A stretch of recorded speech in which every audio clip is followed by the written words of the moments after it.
El defecto de la ciencia occidental tradicional es su incapacidad para explicar la existencia de formas en la naturaleza.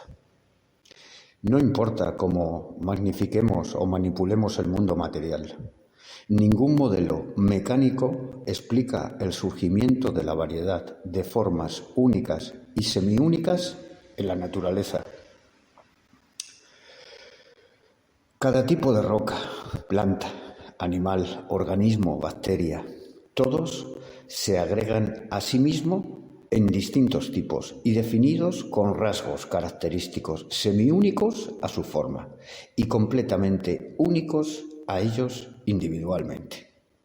Por ejemplo, cada roble tiene muchas características semiúnicas que lo caracterizan claramente como un roble y no como un pino, como la forma de sus hojas, no ser coníferas, etc. Estas características son semiúnicas, ya que todos los robles las comparten. Sin embargo, en otro nivel, tampoco hay dos robles exactamente iguales.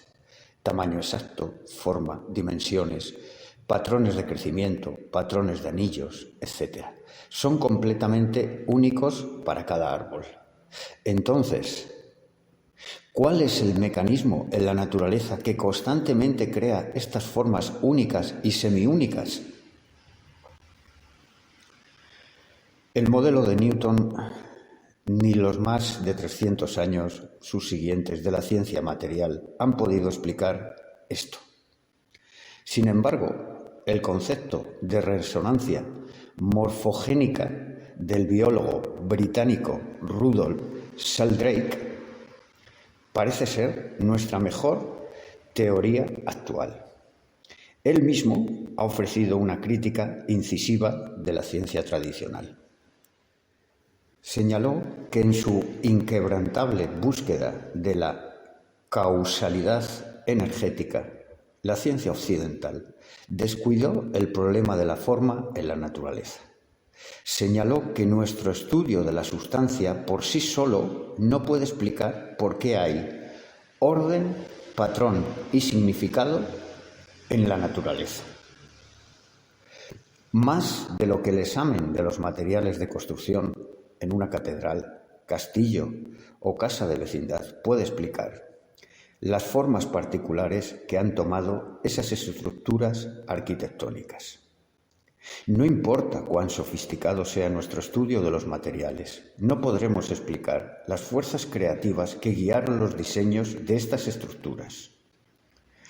Sheldrake sugiere que las formas en la naturaleza están gobernadas por lo que él llama campos morfogénicos, que la ciencia contemporánea no puede detectar ni medir.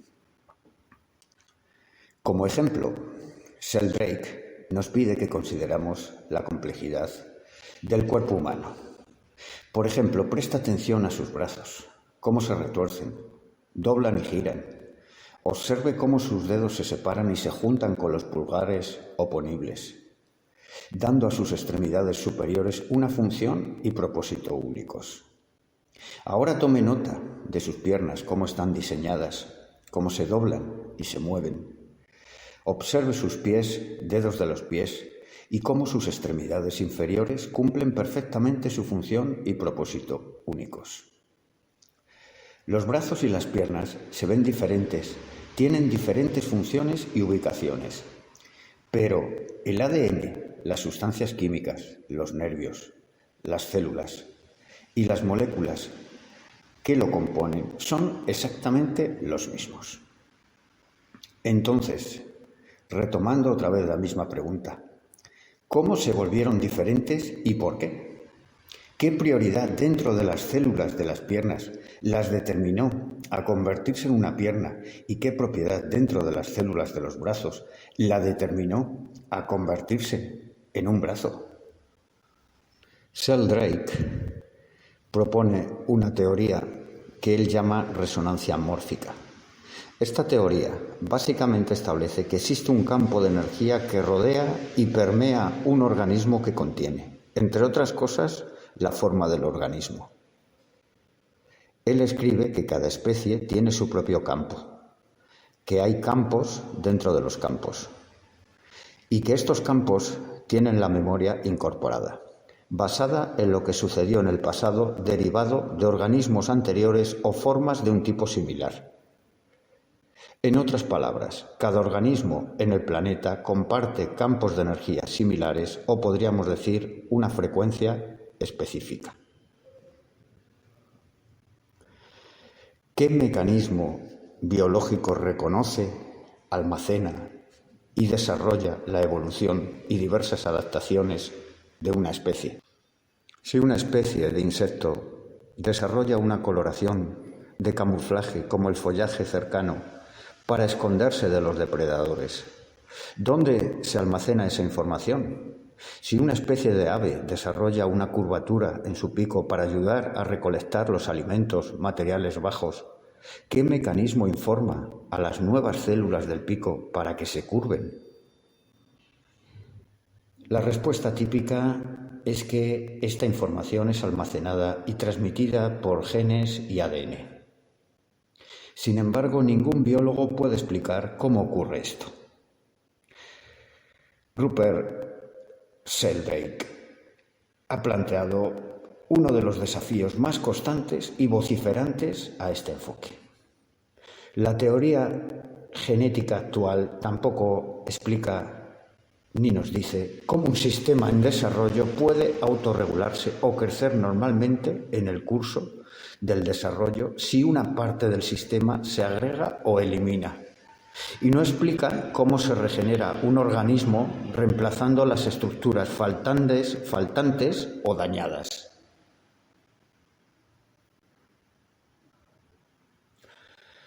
La hipótesis es que estos campos tienen una resonancia mórfica, una memoria acumulativa de sistemas similares a través de las culturas y el tiempo, de modo que las especies de animales y plantas recuerdan no solo cómo mirar, sino también cómo actuar. Resonancia mórfica es, en su opinión, la influencia de lo similar a través del espacio y el tiempo. Él cree que estos campos son diferentes de los campos electromagnéticos porque reverberan a lo largo de generaciones con una memoria inherente de la forma correcta. La cuestión de la forma y el proceso en la naturaleza sigue siendo un completo misterio, sin importar cuántas explicaciones sofisticadas o términos se inventen los científicos. ¿Cómo se desarrollan los embriones a partir de óvulos fertilizados? ¿Cómo crece una pequeña semilla hasta convertirse en un gran árbol? Dentro de cada semilla de manzana existe el potencial de hacer crecer un manzano completo con raíces profundas, ramas sinuosas, hojas coloridas y cientos de manzanas, con miles de semillas más adentro. ¿Dónde está este increíble modelo en esas diminutas semillas?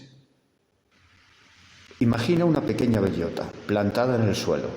La forma de esa pequeña bellota, escondida en la tierra, es muy diferente del árbol gigante en que se convertirá, con ramas que sobresalen en todas direcciones, hojas y corteza, raíces que se adentran profundamente en la tierra.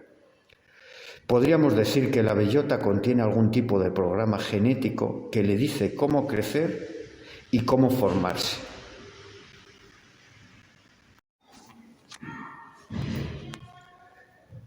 Pero, ¿dónde está este programa? Si dijéramos que este programa genético estaba dentro del ADN, la verdadera ciencia y biólogos como Rupert Sheldrake nos dirían que estábamos equivocados. El ADN codifica las proteínas y los microcomponentes que forman las proteínas. Codificar la estructura de las partes únicas y solitarias que componen los organismos, como las proteínas, es muy diferente a codificar la forma y la estructura de un organismo completo. Esta es la diferencia entre hacer ladrillos y construir una casa con los ladrillos. Necesitas los ladrillos para construir la casa. Si tienes ladrillos defectuosos, la casa estará defectuosa. Pero el plano de la casa no está contenido en los ladrillos, ni en los alambres, ni en las vigas, ni en el cemento. Análogamente, el ADN solo codifica los materiales a partir de los cuales está construido el cuerpo: las enzimas, las proteínas estructurales, etc. Más verificación científica provino del Dr. Harold Burr sobre los campos de radiación electromagnética. Descubrió que hay campos eléctricos que rodean a todos los organismos, desde mohos, bacterias y plantas hasta salamandras, ranas y humanos, y que dentro de estos campos existe un modelo energético observable del futuro de cada organismo. Cada especie tiene sus propios campos y dentro de cada organismo hay campos dentro de campos. Dentro de cada uno de nosotros está el campo de todo el cuerpo. Campos para brazos y piernas y campos para riñones e hígado. Dentro hay campos para los diferentes tejidos dentro de estos órganos y luego campos para las células y campos para las estructuras subcelulares y campos para las moléculas y así sucesivamente. Hay toda una serie de campos dentro de los campos. La esencia de las hipótesis propuestas es que estos campos, ya ampliamente aceptados dentro de la biología, es que tienen una especie de memoria incorporada derivada de formas anteriores de un tipo similar.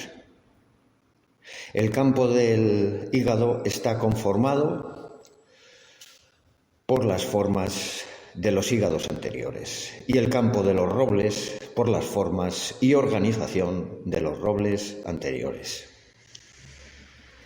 A través de los campos, por un proceso llamado resonancia mórfica, la influencia de lo similar sobre lo similar. Hay una conexión entre campos similares. Eso significa que la estructura del campo tiene una memoria acumulativa basada en lo que sucedió a la especie en el pasado. Gracias por este tiempo y hasta pronto.